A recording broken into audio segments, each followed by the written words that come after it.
Okay, the next cement that I'm going to show you is a permanent cement, and it's called zinc phosphate. Zinc phosphate was used a lot for cementation of crowns many years ago, but it's a little bit irritating to the pulp to be used routinely. So now it might be used to cement orthobands or crowns maybe on a root canal tooth where the pulp has been removed. So it's not quite used as often as before, but it is a very technique sensitive cement to mix, so I want you to make sure that you know how to mix it before you leave this class. You can see that the zinc phosphate comes in a different kind of bottle. It's still a powder and a liquid. It has a different dispenser. It has a large end and a smaller end, and those are just little scoops, but you have to have this dispenser for the zinc phosphate. I have my spatula again, but I also have a glass slab. And the reason we use a glass slab for zinc phosphate is because the zinc phosphate, when you're mixing it, gives off exothermic heat. So the cooled glass slab is what helps counteract that and gives you more working time. In your instructions for lab, it says to cool that slab for 30 seconds, running it under cold water. You don't want to keep it in a refrigerator or keep it in any area that it would get past the dew point, and what that means, you would have moisture on the glass slab just from how cold it is. We want to always do the powder first, and we're going to kind of shake it up a little bit. And then for the first exercise, we're going to use the large end.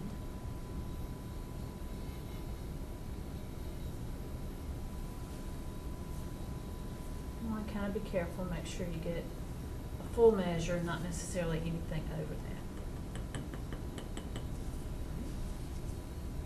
So that's my one large end of the measuring scoop. Then I'm going to use my spatula and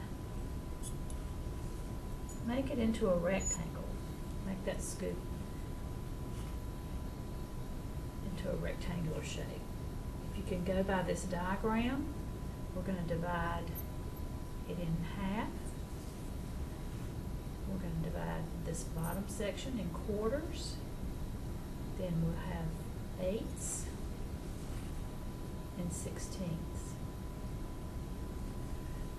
We'll have half a quarters up here. We'll divide the quarter into eighths, and then we'll still have that quarter remaining. So that's important divisions when you are mixing zinc phosphate cement. All right, I'm going to use this liquid, and again, you want to make sure that you have it's a brand new bottle. You want to make sure that you have the top of the dropper above the mixing surface. And we're going to mix 4 drops as soon as I can get it open. I'm going to turn it up, and again, just squeeze it gently, and 4 drops should be on your slab. Another thing that you need to really pay attention to is that here at school we have several different brands of zinc phosphate cement, so you always want to make sure that the brand name matches the powder and the liquid. Right. So we're going to start with 1 of the 16ths. We're going to bring that into the liquid, and we're going to use a wide area of the glass slab. I'm going to mix it about 10 seconds using a flat surface. Okay. And then I'm going to bring this other 16th in, continue mixing.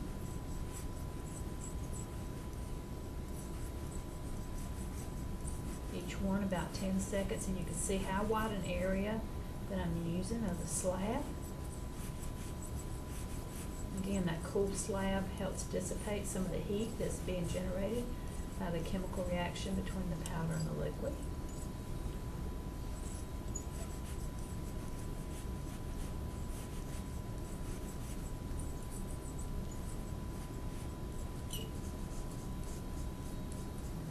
gather it up. I'm still using that one side of the spatula so I can continue to watch that consistency.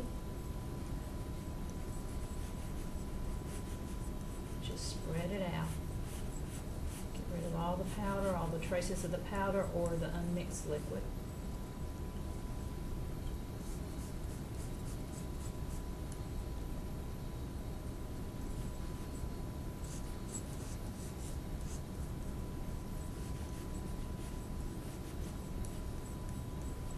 This is used, like I said, to cement ortho bands or possibly a permanent crown. And the clue or the key to make sure that when you're using this as a luting consistency is that you can stretch the material at least an inch. I'm not sure. Let me hold it at this angle. So I'm going to gather it up on my spatula, and then I can pull it, and the material will stretch at least an inch. So that tells me that my consistency is proper for it, for luting, for zinc phosphate.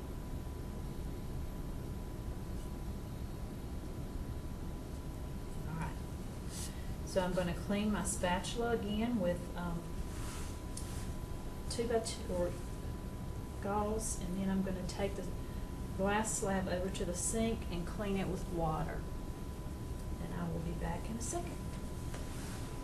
Okay, we just mixed the zinc phosphate cement to a luting consistency, and next we want to try to mix it as a base consistency. So remember the difference in the consistencies with the IRM. The base was thicker, you could roll it up in your finger into a ball. The luting was a lot smoother, so the one I mixed prior to this was the luting consistency.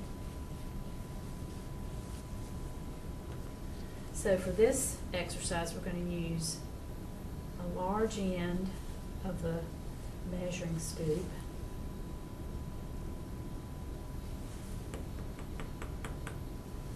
plus the small end.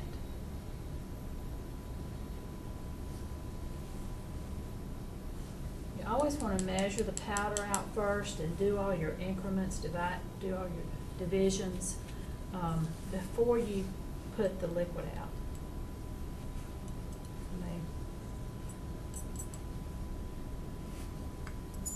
Because the liquid will evaporate, so you always put the powder out first. Again, we're going to try to get it into as much of a rectangle as possible. Divide it in half. You can divide it this way in half. Divide it into quarters. Divide the quarter into eighths. And then we have 2/16 here. Top one into a quarter, and then we have 2/8 up here. But it's not quite as neat as the drawing, but it's the same concept. Again, we're going to use 4 drops of liquid.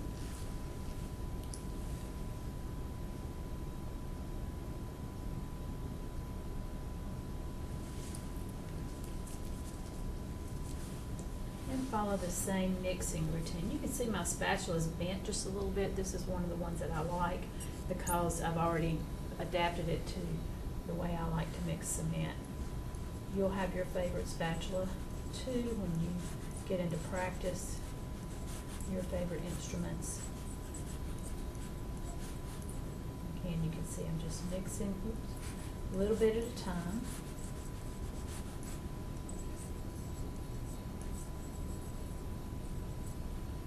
Getting rid of the powder each time. No evidence of it.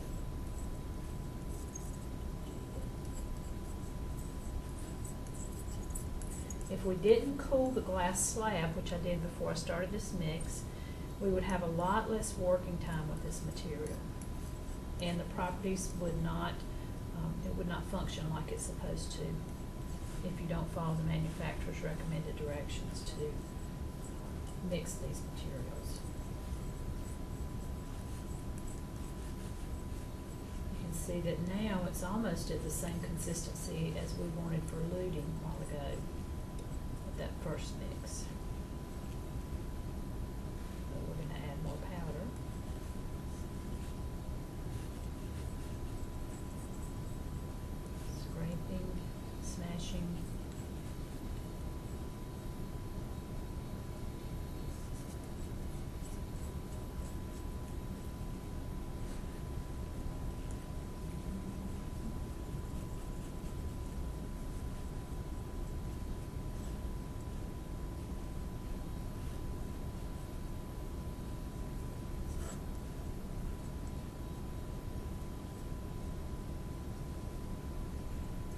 sing for you while I'm mixing this, but you probably wouldn't like it.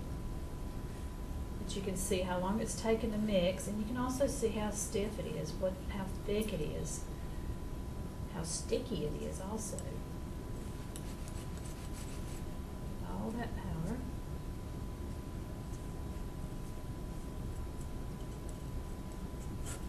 Right, gathered up on my spatula.